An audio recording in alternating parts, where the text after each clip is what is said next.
Hello again, fellow podcaster, and welcome back to Pod Theory. I'm your host, Jason Cercone, and today I'm going to talk about why podcasting is not a get-rich-quick scheme. Let's put one stigma out to pasture right here and now. A podcast is not your ticket to a pile of money that you can swim in like Scrooge McDuck overnight. For whatever reason, I've heard people say that podcasting is incredibly lucrative and that's why so many celebrities do it. That isn't even close. Celebrities are already famous, so a podcast is a platform for them to continue building on their fame and connecting with all of their fans. Now, sure, they may pick up some money from sponsorships and endorsements and even appearances on other podcasts along the way, but their podcast isn't something that got them rich overnight. Their podcast is successful because they already had a built-in audience of fans that they could speak to. Now, this isn't to say that you can't make money or even a fortune from a podcast. There are many who have built a podcast audience with incredible content and went on to sell that podcast for 7 figures or more. Hell, look at the deal that Joe Rogan got from Spotify earlier in 2020. These types of results are definitely attainable, but you can't expect that success to come instantaneously. I talk a lot about podcasts never getting out of the gates and ultimately flatlining on this show, and there are a lot of factors that cause this to happen. No plan, no direction, no purpose, no reason why.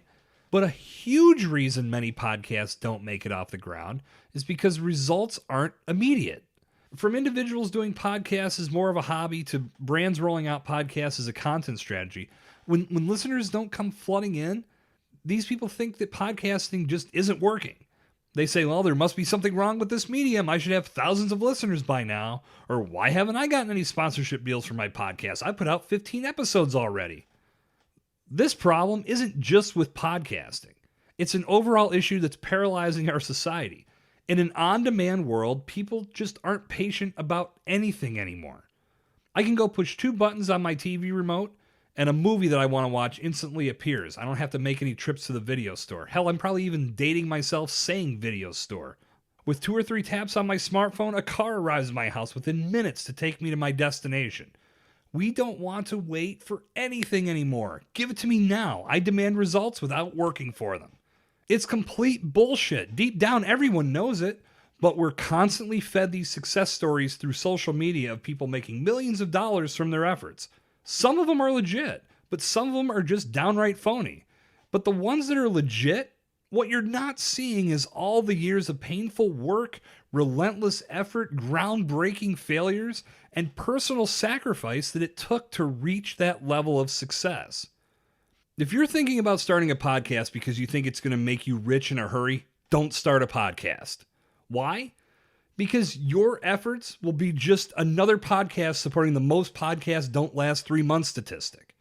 There's a reason this statistic exists. Don't add to it. Build a podcast for the right reasons. Build your podcast to connect with your audience. Build your podcast to amplify your brand message. Build your podcast to establish authority in your industry.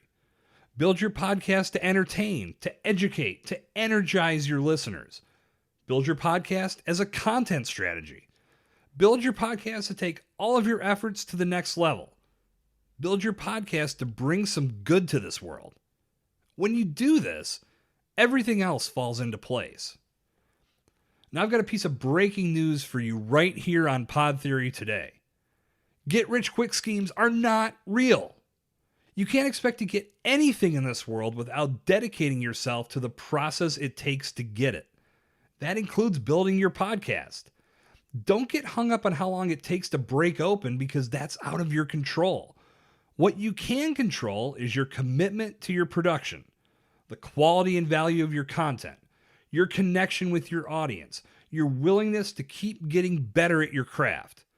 Be patient in your journey and learn from all the roadblocks and obstacles that you encounter along the way. And with that, I'm going to climb down off my soapbox and bring this session of Pod Theory to a conclusion. Chances are there's someone you know that needs to hear this message right now. Please do me and them a real solid and share this episode throughout your circle today. Good talk. I'll see you back here tomorrow.